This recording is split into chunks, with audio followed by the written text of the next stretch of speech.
Ketika saya masih SD dulu. Oh, dari SD, Ustaz? Dari SD. Ketika pada saat saya menyanyikan lagu kasidah itu, dari anak-anak yang di lokal lain tuh datang.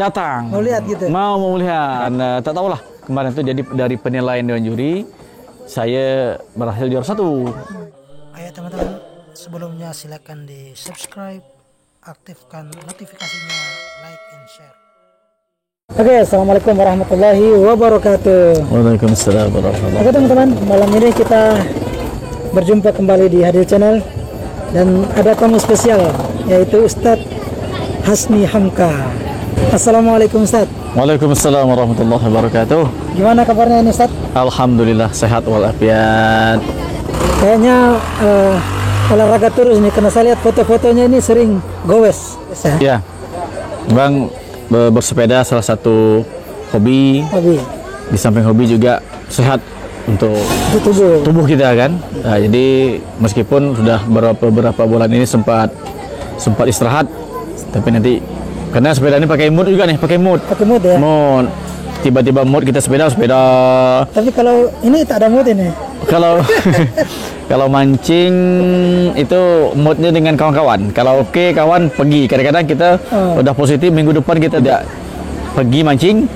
Lah kita niat ini, tapi karena dipancing dengan kawan-kawannya, waduh jadi pergi ya. Jadi moodnya mancing ini beda lagi dengan moodnya bersepeda. Iya.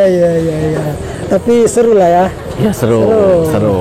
Dan tidak ada ceritanya mancing itu tak ada hasil lah. Selalu lah kita mendapatkan berkah di Laut Lingga berkah. Jadi samping kita juga mengisi kegiatan dengan positif lah kan, daripada kita mungkin duduk menung-menung atau main HP, tapi kita ya sekali kita ke dunia luar, artinya ke tantangan ini, tantangan ke laut dan sebagainya gitu. Hobi. Ya betul. Itu aktivitas lah untuk menghilangkan jenuh Ustaz ya. Betul. Kalau kita hari Senin sampai hari Jumat mungkin kerja. Betul. Hari Sabtu itu refreshing lah. Ya, karena mancing ini termasuk hobi sejak kecil. Nah, dari kecil kita memang sudah mancing di parit-parit. Percobaan di parit-parit, kita memancing ikan lele, ikan yang kecil-kecil kan. Jadi sampai tua pun hobi itu masih ada itu kan. Masih terbawa. Betul.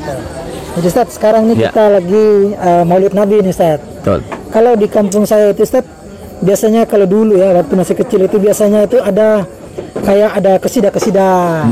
Kemudian di depan pintu-pintu masjid itu ada digantung itu, ada ketupat, kemudian telur ayam, pokoknya kue-kue lah ada yang digantung di depan masjid.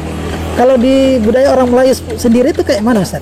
Ya, jadi kalau untuk di Melayu Lingga pada umumnya, memang kalau seumuran saya memang mungkin berbeda dengan di tempat Ustadz ya. Kebiasaan perayaan Hari Besar Islamnya khususnya di Maulid Nabi. Kalau di Lingga kita lebih kepada kegiatan berzanji. Jadi suatu surau masjid itu mengundang dari tamu-tamu atau dari pengurus masjid yang terdekat, mengundang biasanya satu masjid itu 5 orang sebagai utusan ya. Mereka itu mengundang orang lain untuk datang. Iya. Jadi untuk menjamu mereka. Sebelum acara jamuan dimulai, kita berzanji. Jadi berzanji itu bagian dari budaya Melayu, ya juga yang sudah turun-temurun sampai saat ini alhamdulillah masih dijaga khususnya di Lingga kan gitu. Orang baca berjanji itu napasnya luar biasa Ustaz ya? Ya luar biasa. Jadi berjanji ini memang betul. Jadi berjanji ini memang tidak semua orang yang mau juga. Mungkin termasuk saya juga. Dulu pernah juga belajar berjanji itu, tapi saya cuman 2-3 kali. Habis itu tak pernah lagi. Jadi kemarin tuh mungkin karena berjanji ini berbeda lah kita membaca Al-Quran ya. Karena dari kata-katanya, dari kalimatnya berbeda dengan Al-Quran ya. Berbeda Al-Quran. Jadi mungkin karena kita tidak terbiasa saja. Tidak terbiasa. Jadi kalau kita memang betul-betul terbiasa, kita minat di situ mungkin mudah sebenarnya, mudah kan? Kalau ada minat. Minat ya, karena dalam berzanji itu tidak ada istilahnya tidak sama kita membaca Al-Quran. Beda. Artinya bedanya tidak ada tajwidnya membaca Quran. Jadi gitu. Bacanya ya Sesuai nada lah ya. sesuai nada. Itu yang membuat uniknya di berzanji itu. Iya. Itu artinya sampai sekarang saya lihat itu di mana-mana itu masih ada ya. Masih. Dan kalau Maulid Nabi di Lingga ini teman-teman, itu kita datang itu sajian makanannya luar biasa Ustaz ya. Ya. Bahkan pulang pun dikasih lagi. Ya. Jadi artinya partisipasi masyarakat terhadap hari besar Islam itu luar biasa Ustaz. Iya, ya terkhusus untuk Maulid Nabi itu dah yang menjadi ciri khas Maulid Nabi di Lingga itu berzanjinya itu. Berzanji. Jadi masing-masing rumah membawa hidangan ke masjid dan surau. Jadi dengan itu nanti disantap dari tamu-tamu yang datang dari pengurus di kampung-kampung yang lain. Kemudian ketika pulang mereka disediakan telur merah, ada ciras namanya berkat namanya itu berkat. Jadi sebagai oleh-oleh lah. Telur, kemudian ada kayak apa namanya? Ada gelas yang isinya ada kue, ada kadang kue itu kue wajib kan ya, ada kue agar-agar. Jadi sebagai oleh-oleh untuk orang pulang ke rumah itu. Masya Allah, luar biasa ya. Itu budayanya orang-orang Melayu yang luar biasa. Ya alhamdulillah budaya masih terjaga sampai saat ini. Mudah-mudahan itu tak hilang, tetap sampai pokoknya sampai anak cucu kita nanti bisa tahu. Betul. Kalau di kampung Ustaz sendiri ini ada musim-musim tak? Karena kalau saya di kampung Ustaz mungkin ada musimnya kayak kita ada musimnya. Kalau kayak musim apa ya, mungkin main gasing, semua tuh anak-anak main gasing. Pokoknya ada musim yang permainan yang lain semuanya main itu. Kalau di kampung Ustaz dulu waktu masih kecil seperti apa Ustaz? Ya, dulu waktu kita masih kecil mungkin jauh dari pengaruh gadget ya. Betul. Gadget ini kan hadirnya sekitar tahun 2000-an lah ya. Waktu tahun 90-an, waktu kita masih kecil, masih SD, masih MTS, itu memang ada musim-musimnya. Musim-musimnya, kadang musim gasing, mungkin pas ada musim gasing ada juga main tepuk gambar. Jadi kita ada beli gambar, jadi kita main nanti petepuk dengan ada lawannya. Kalau terbuka tuh menang. Tertutup kalah. Ya, ada lagi mainnya main guli. Main kelereng. Kelereng. Itu main kelereng tuh. Ada juga main getah karet. Getah karet kita pakai apa? Diikat. Kasih dua kayu. Ya. Disambung. Pokoknya hampir mirip ini Ustaz kita. Ya, jadi getah karet. Kemudian pada saat musim durian misalnya kan. Musim durian itu ada permainan khusus. Kalau nama permainannya memang nama sebetulnya kurang tahu, tapi kalau kami sering menyebutnya main taji durian. Taji durian. Jadi buah durian, biji durian itu kita mainkan, jadi diambil bijinya, kemudian biji itu ditusukkan, ada semacam pisau sebagai senjata. Kemudian kita tusukkan, dibuatkan tali. Kita main tali, kita mainnya harus berdua. Ada lawannya. Jadi kalau kita berhasil menghancurkan atau memutuskan biji durian yang punya lawan ini, berarti kita menang. Itu. Tapi hanya berlaku untuk pada musim durian aja. Durian habis, selesai itu. Memang asik. Jadi kita mainnya dulu ya ramai. Jadi memang terasa lah suasana masa kecil itu. Cuman rindu. Cuman sekarang ini kita udah permainan itu kayaknya sepertinya sudah mulai hilang. Mungkin gasing yang bertahan Ustaz ya. Yang sampai saat ini mungkin gasing lah. Gasing. Gasing pun sekarang pun kita tengok pun sudah hampir jarang juga lah ya. Ya, tapi hanya diperlombakan ya. Untuk main-main untuk musim-musimnya kan tak ada. Ya, kalau untuk sekarang ini sudah hampir setahun ini sudah mulai hampir tidak ada yang main ya. Hampir tidak ada. Sekitar 2 tahun yang lalu masih ada yang main. Sekarang sudah sepi. Ya. Ya. Jadi ngomong-ngomong nih Ustaz. Ya. karena beliau ini kan belajar tilawah juga Ustaz ya. Ya, Artinya jadi kita ingin tanya nih Ustaz, awal mula ini Ustaz jatuh cinta atau ingin belajar tilawah itu kenapa Ustaz? Ya. Karena saya dengar Ustaz dulu tuh pernah belajar sama orang, kemudian setengah mati pokoknya ya. Jadi mungkin Ustaz ceritakan ini pengalaman belajar tilawahnya seperti apa Ustaz? Baik, jadi memang perjalanan belajar tilawah itu berawal ketika saya masih SD dulu. Oh, dari SD Ustaz? Dari SD gitu dulu. Ada satu mata pelajaran, saya kurang tahu nama mata pelajarannya, itu dilaksanakan ujiannya itu dengan apa? Bernyanyi. Jadi kita ada dua lagu. Pertama kita menyanyi lagu kebangsaan. Untuk kebangsaan. Yang satu lagu bebas.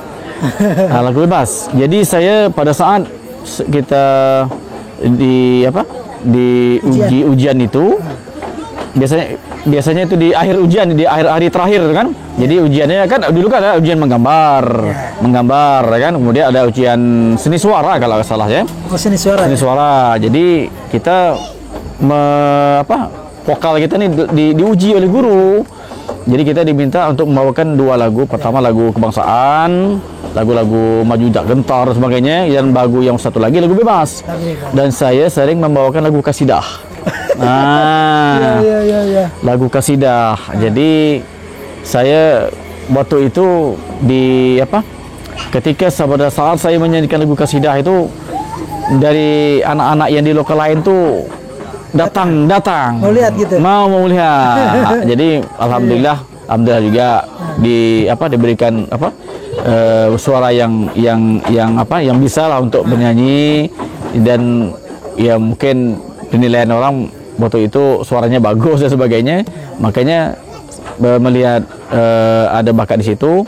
Juga kebetulan guru tilawah pertama itu adalah orang tua saya. Orang tua saya guru tilawah pertama, guru tilawah. Beliau juga pembina TPQ di Kecamatan Lingga, Abdul Hamid Hakim. Ya, semoga Allah SWT melapangkan kuburnya dan berikan al-majariah untuk almarhum ya. Jadi guru pertama belajar tilawah orang tua saya sendiri, ayah saya sendiri. Jadi pada saat belajar tilawah itu memang tidak mudah, butuh proses ya. Pernah ketika belajar tilawah itu waktu itu lagu Hijaz kalau nggak salah ya. Jadi lagu Hijaz itu disuruh mengulang-ulang mungkin sampai belasan kali. Karena kita baru belajar, baru kenal kan. Sampai belasan kali, sampai saya menangis saya. Karena mungkin sulit kan? Belum pas. Kita karena belajar tilawahnya kan kita harus mengulang terus sampai betul-betul irmanya pas kan. Jadi kita mungkin dulu tidak sabarin di situ. Jadi kita sabar sampai saya nangis saya betul. Itulah salah satu kenangan yang saya ingat ketika belajar tilawah pertama sekali. Jadi alhamdulillah dengan dasar itu saya belajar juga dengan guru-guru yang lain.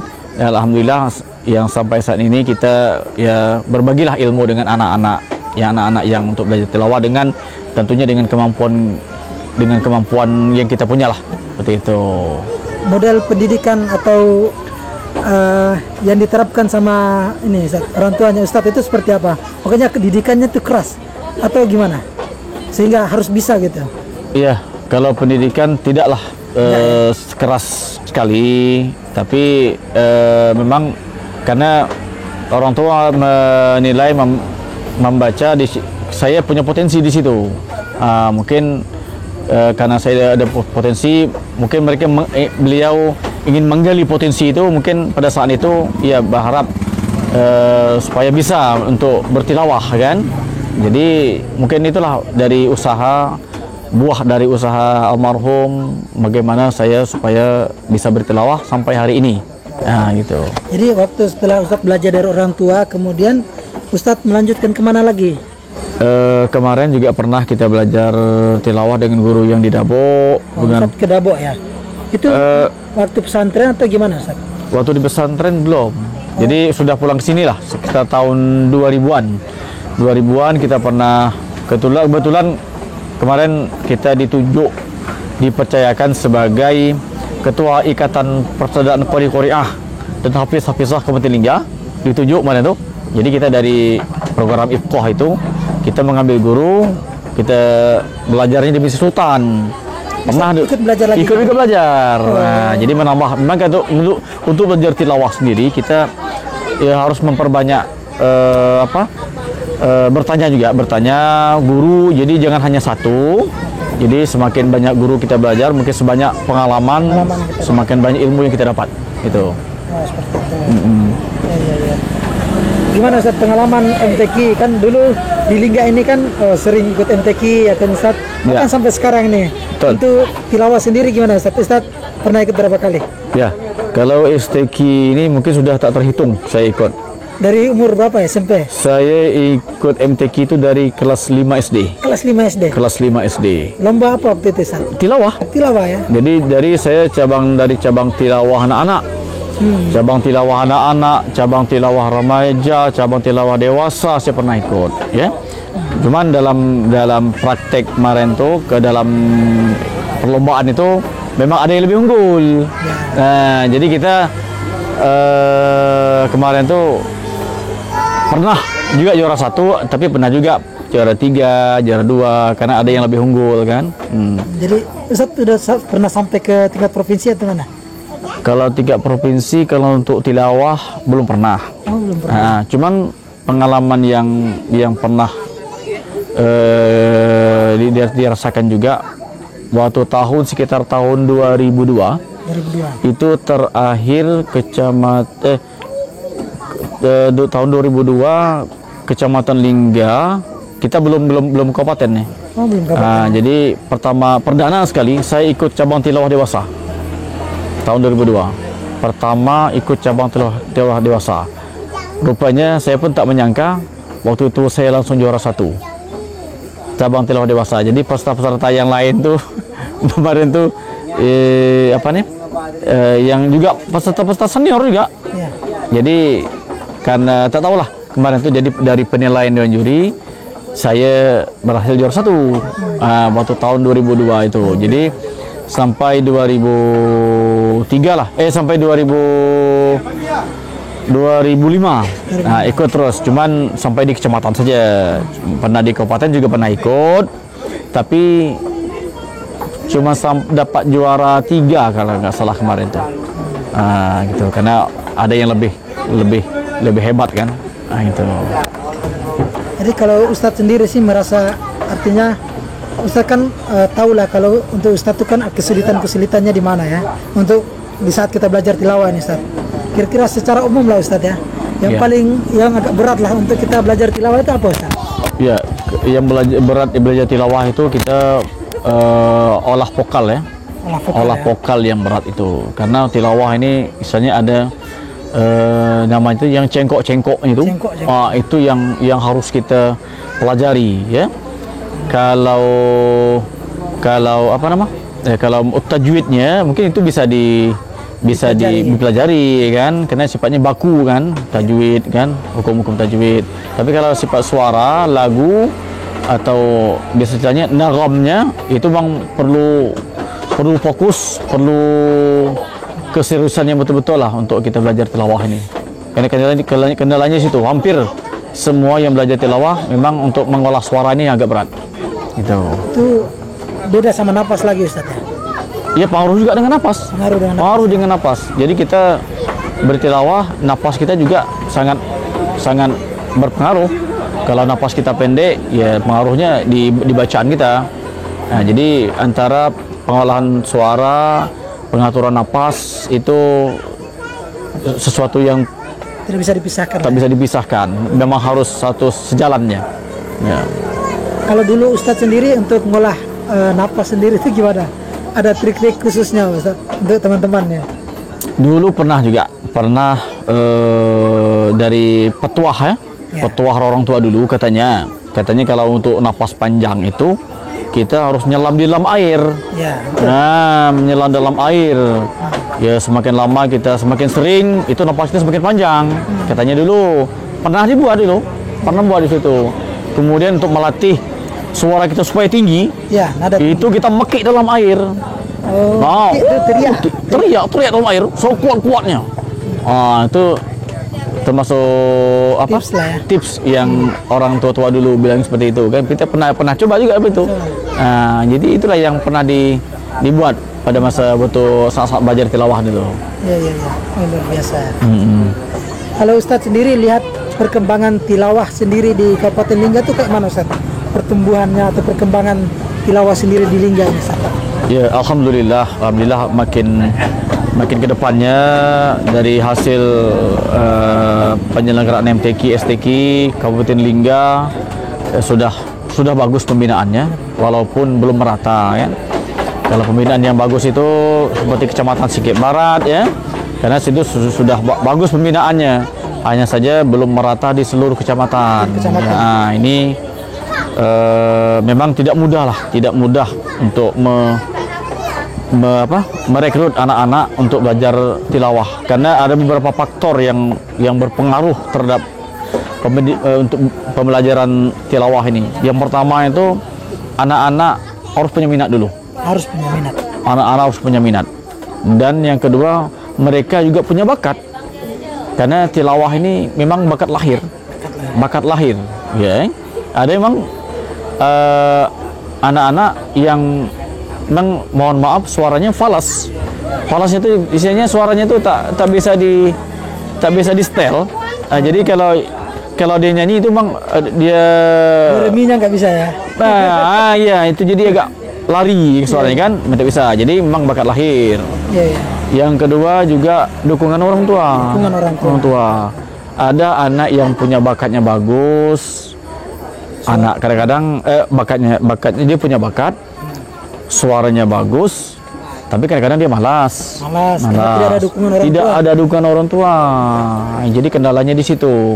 Jadi sangat mungkin dari sekian persen itu hanya sedikit sekali lah yang betul-betul anaknya punya suara bagus, punya minat, orang tuanya mendukung. Itu sangat sedikit sekali. Jadi harapan kita mudah-mudahan ya dari orang tua bisa mendukung lah untuk anak-anaknya kan, apalagi belajar Quran kan. Tapi untuk anak-anak di Lingga ini ada yang sudah sampai nasional Ustaz ya? Banyak. Alhamdulillah, ya? Alhamdulillah untuk Lingga sendiri anak-anak kita sudah diperhitungkan di provinsi, bahkan sampai ke nasional. Anak-anak kita sudah ada yang juara 1 nasional. Iya, jadi sudah cabang-cabang ya, cabang tartil, cabang tilawah itu sudah banyak lah yang mengharumkan nama Lingga di bidang Al-Quran kan, seperti itu. Artinya mereka sudah sudah membuktikan bahwa Lingga itu punya talenta yang Iya, betul. Meskipun anak-anak kita itu berasal dari pulau-pulau. Iya, betul. Pulau-pulau terpencil kan. Contohnya macam di Bakung kan, pulau jauh dari pusat kota kan. Tapi mereka punya bakat, punya talenta, mereka bisa menjadi juara 1 nasional. Itu bukan perkara yang mudah kan? Iya, ya, seperti itu. Ayo teman-teman, sebelumnya silakan di subscribe, aktifkan notifikasinya